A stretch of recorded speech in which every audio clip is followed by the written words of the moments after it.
Tice, a grande verdade é que a flexibilização para a volta ao normal está sendo gradual e está acontecendo cada vez mais em diversas regiões do país. Mas nós não podemos baixar a guarda contra o coronavírus. A Covid-19 ainda é uma ameaça concreta, cercada de mistérios que desafiam a ciência. Por isso, a ordem é sempre prevenir. E esse é o objetivo do Você e o Doutor, com mais um plantão ao vivo com o médico de família Antônio Spreusser.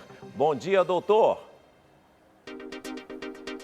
Bom dia, César Filho. Bom dia, Ticiane. Bom dia, telespectadores do Hoje em Dia. É um prazer enorme estar com vocês aqui. A alegria nossa, seja sempre muito bem-vindo. Nós vamos saber tudo que nós precisamos para enfrentar o coronavírus com segurança. Se você aí de casa tem alguma dúvida, envie pelas redes sociais utilizando a hashtag Hoje em Dia. Vamos então à primeira pergunta enviada pelo público.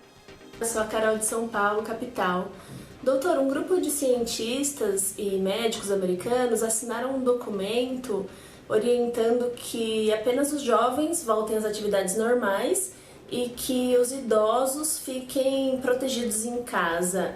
E aqui no Brasil, será que é o ideal seguirmos essa sugestão? Olha, muitas pessoas, doutor, têm falado de situações diferentes em muitas partes do mundo, né? Tudo bem, nós temos aqui, né, situações diferentes de população, de clima, de temperatura. São muitas as diferenças entre os países, mas o vírus é o mesmo, não é? Claro, lógico. Então, essa foi feita uma declaração na cidade de Barrington, tanto que ficou chamado como Tratado de Barrington. Muitos cientistas e médicos e pessoas assinaram um documento falando para os jovens irem para as ruas, para as crianças irem para as ruas e deixando os idosos em casa. Mas isso aí é antiético, porque como é que você vai deixar um vírus na rua? Isso é um perigo muito grande, porque esses jovens que estão na rua agora, eles vão voltar para casa. E eles vão ficar com quem? Com os adultos. Então vai morrer muita gente. E até hoje, César Filho, isso não são palavras minhas.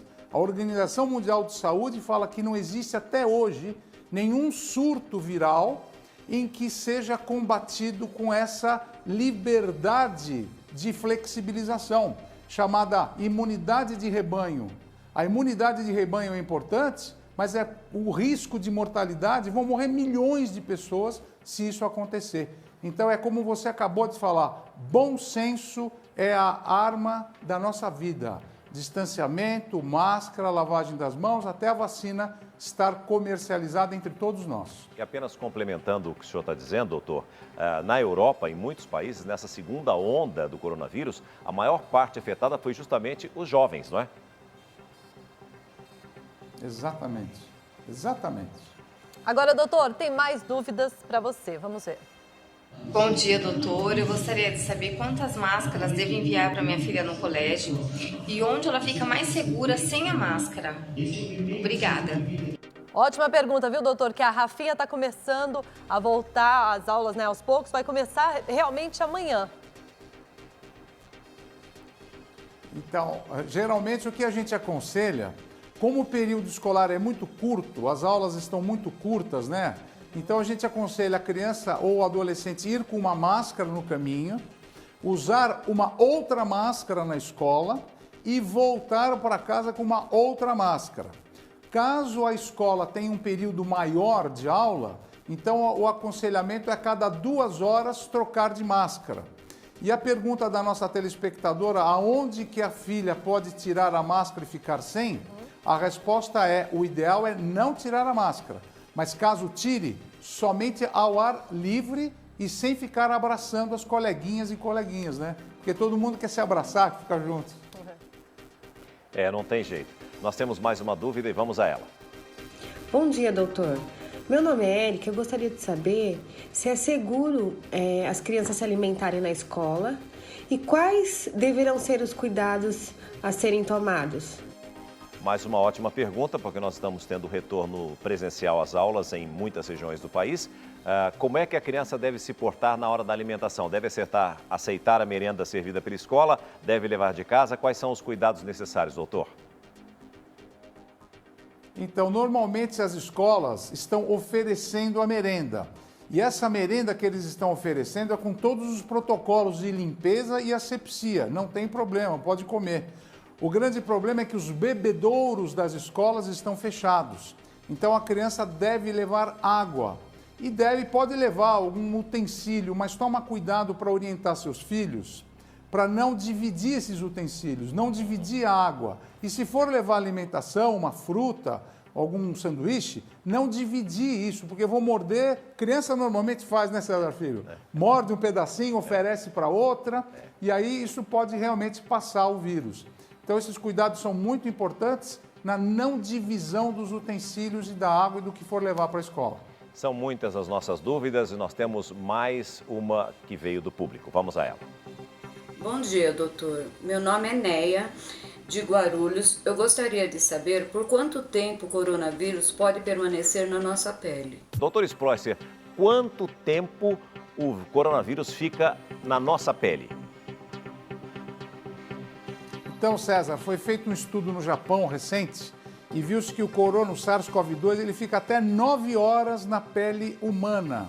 E se você quer saber quanto fica o vírus da gripe, o influenza só fica 2 horas. Então, por que é importante saber isso daqui?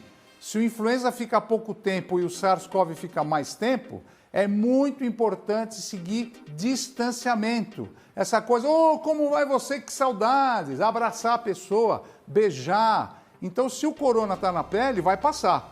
E a outra coisa, lavar as mãos mesmo, com água e sabão, e não esquecer o álcool gel no bolso, viu? Tem que usar, porque o bichinho gosta de ficar 9 horas na nossa pele, tá bom? Tem mais uma pergunta para você, doutor. Vamos ver. Oi, doutor. Eu vejo que as pessoas do meu prédio, elas não estão se importando em pegar elevador com outras pessoas que não são do seu convívio. Aí a minha dúvida é, mesmo de máscara, ainda há risco de contrair a Covid dentro do elevador, mesmo estando com a proteção? Olha, essa é uma ótima pergunta, doutor, porque no meu prédio, por exemplo, as pessoas antes colocaram um papel dizendo que só a família poderiam ficar juntas no elevador. Agora eu já vejo que realmente já está se misturando, assim. Pode isso? Então, Ticiane, o ideal é que só uma pessoa entre no elevador. Por exemplo, você está no elevador do seu prédio lá, né? O ideal é uma pessoa ou 2 ou 3 da mesma família, do mesmo bloco de pessoas que se convivem entre eles. Porque o que a gente nota no elevador é o seguinte, entra um, entra outro, aí no meio do elevador um pega o celular, começa a falar no celular, aí o outro começa a conversar com o outro do futebol, como foi o resultado do jogo, e não pode fazer isso. No elevador é um lugar que a contaminação é muito alta, porque não tem ar, é tudo fechado. Então a dica é continue mantendo o isolamento, distanciamento, use a escada, não custa subir e descer alguns lances de escada, evite colocar a mão no corrimão e leve sempre o álcool gel. Essa ainda é a dica importante. Nós continuamos trazendo as dúvidas dos nossos telespectadores e temos mais uma. Bom dia, doutor. Meu nome é Débora Lugli e eu sou de Valinhos. Doutor, nós sabemos que o nível de estresse das pessoas aumentou muito durante essa pandemia. É verdade que o bruxismo pode ser desencadeado por isso? E aí, doutor, o bruxismo pode ser desencadeado assim? Então, César Filho, a Organização Mundial de Saúde fala que 30% da população mundial tem bruxismo.